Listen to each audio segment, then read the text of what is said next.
Friends, welcome to my channel. இன்றைக்கி நம்ம paleo lunch dish recipe தான் பார்க்க போகிறோம்.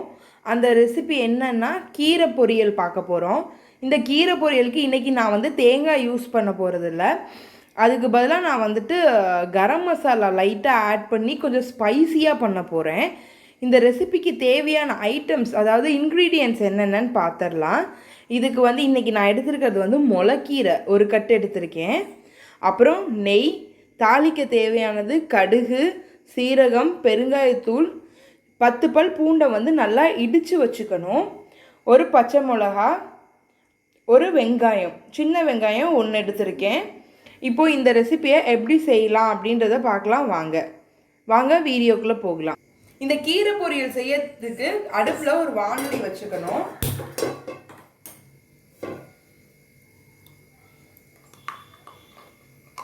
வாணலி நல்லா சூடானதுக்கு அப்புறமேட்டு நெய்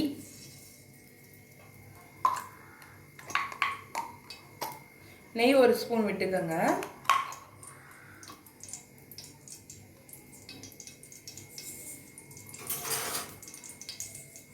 நெய் நல்லா சூடேறினதுக்கு அப்புறம் கடுகு, சீரகம்,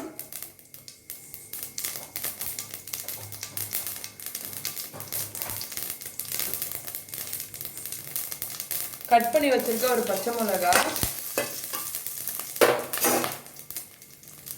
பெருங்காயத்தூள், அடுப்பை சிம்மில் வச்சுக்கோங்க, எண்ணெய் இல்லைனா மேலே தெரிக்கும், இடித்து வச்ச பூண்டு, இதெல்லாம் நல்லா வணக்கிக்கோங்க. ஃபஸ்ட்டு பூண்டோட பச்சை வாசம் நல்லா போகணும். பூண்டோட பச்சை வாசம் போயிடுச்சு. இப்போ நம்ம ஒரு கட் பண்ணி வச்சிருக்க ஒரு வெங்காயம் போட போகிறோம்.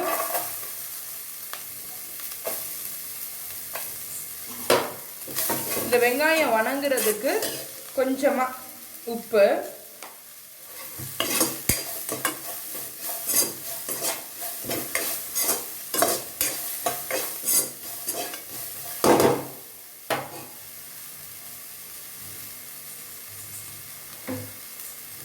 இப்போ வெங்காயமும் நல்லா வணங்கிடுச்சு. இப்போ கட் பண்ணி வாஷ் பண்ணி வச்சிருக்க கீரையை போட போகிறோம்.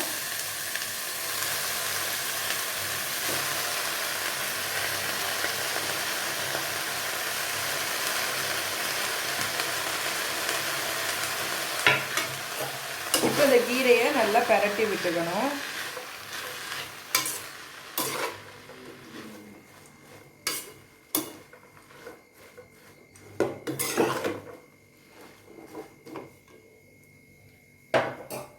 இந்த கீரை வணங்குறதுக்கு நம்ம லைட்டாக மூடி போட்டு ஒரு 5 மினிட்ஸ் வேக விட்டுக்கலாம். இப்போ தட்டை ஒரு தடவை எடுத்துட்டு இந்த கீரையை ஒரு தடவை கிண்டி விட்டுக்கலாம். இந்த கீரையிலே தண்ணி இருக்கும், அதனால தான் நான் தண்ணி எதுவும் விட வேண்டாம்னு சொன்னேன்.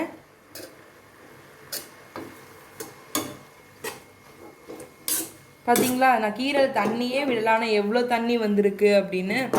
ஸோ நம்ம கீரை வேகிறதுக்கு ரொம்ப நேரம்லாம் ஆகாது. ஸோ திருப்பி கொஞ்சம் நேரம் மூடி போட்டு நல்லா வேக வச்சுக்கலாம். அப்பப்போ கீரையை வந்து கிளறி விடுங்க. கீரை இப்போ நல்லா வெந்துருச்சு ஃப்ரெண்ட்ஸ், பாருங்கள் நீங்களே. இந்த தண்டை எடுத்து நசுக்கி பார்த்தீங்கன்னாவே தெரிஞ்சிடும் வெந்துருச்சா வேகலையா அப்படின்னு. இன்னும் கொஞ்சம் தண்ணி இருக்குது, நம்ம நல்லா அதை சுண்ட விட்டுறலாம். இப்போ இந்த கீரைக்கு தேவையான உப்பு போட்டுக்கோங்க. இதுக்கு முன்னாடி வெங்காயத்துக்கு மட்டும்தான் போட்டோம். இப்போ இந்த கீரைக்கு தேவையான உப்பு போட்டுக்கோங்க.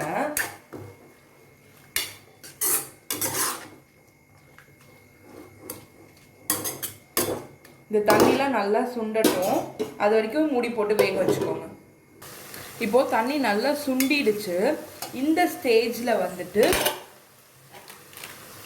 நம்ம கொஞ்சோண்டு கரம் மசாலா போட போகிறோம்.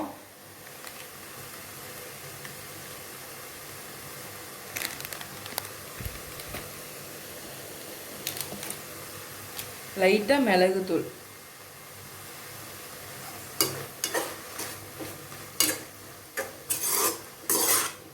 இது இந்த லைட்டாக தண்ணி இருக்கும்போது சேர்த்துக்கோங்க.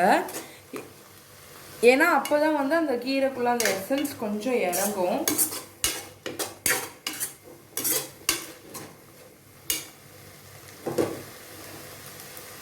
நல்ல வாசம் வருது.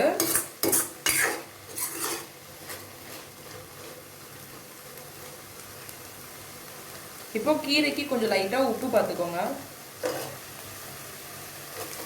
உப்பு எல்லாமே கரெக்டாக இருக்குது ஃப்ரெண்ட்ஸ். இந்த பிகினர்ஸ் மட்டும் எப்போவுமே கீரை எந்த ஒரு பொரியல் செய்யும்போது உப்பு மட்டும் பார்த்து போடுங்க. லாஸ்ட்டாக கூட போட்டுக்கோங்க. ஏன்னா ரொம்ப அந்த தண்ணி சுண்டி இருக்கும்போது உப்பு அதிகமாக காயில் ஏறி நிறைய உப்பு கைக்கிறதுக்கான சான்சஸ் இருக்குது.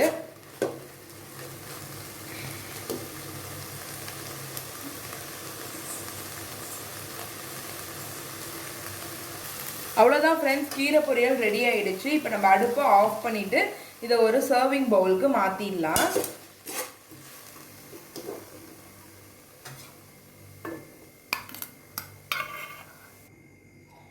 சர்விங் பவுலுக்கு மாற்றியாச்சு ஃப்ரெண்ட்ஸ். இதுதான் ஃபைனல் ரெசிபி. இன்றைக்கி கீரை பொரியல், அதுக்கு சைட் டிஷ் வந்துட்டு தயிர் வச்சுருக்கேன். தயிரில் லைட்டாக உப்பு போட்டு வச்சுருக்கேன். இன்றைக்கி இதுதான் ஃப்ரெண்ட்ஸ் எங்களோட லன்ச்சு. இந்த பேலியோ லன்ச் உங்களுக்கு பிடிச்சிருந்துச்சுன்னா கண்டிப்பாக அதை செஞ்சு பாருங்கள். கண்டிப்பாக இந்த கரம் மசாலா பெப்பர் பவுடர் போட்டிருந்தது டிஃப்ரெண்ட்டான டேஸ்ட் கொடுக்குது. நீங்கள் அதை கண்டிப்பாக ட்ரை பண்ணி பார்த்துட்டு கமெண்ட்டில் சொல்லுங்கள். இந்த வீடியோ உங்களுக்கு பிடிச்சிருந்துச்சுன்னா லைக் பண்ணுங்கள், கமெண்ட் பண்ணுங்கள், ஷேர் பண்ணுங்கள். மறக்காமல் என் சேனலுக்கு சப்ஸ்கிரைப் பண்ணுங்கள் ஃப்ரெண்ட்ஸ். பக்கத்தில் இருக்க பெல் ஐக்கானையும் கிளிக் பண்ணுங்கள். அப்போ தான் நான் போடுற வீடியோஸ் எல்லாம் உடனுக்குடனே உங்களுக்கு வந்து சேரும். Thank you friends. தேங்க்ஸ் ஃபார் வாட்சிங்.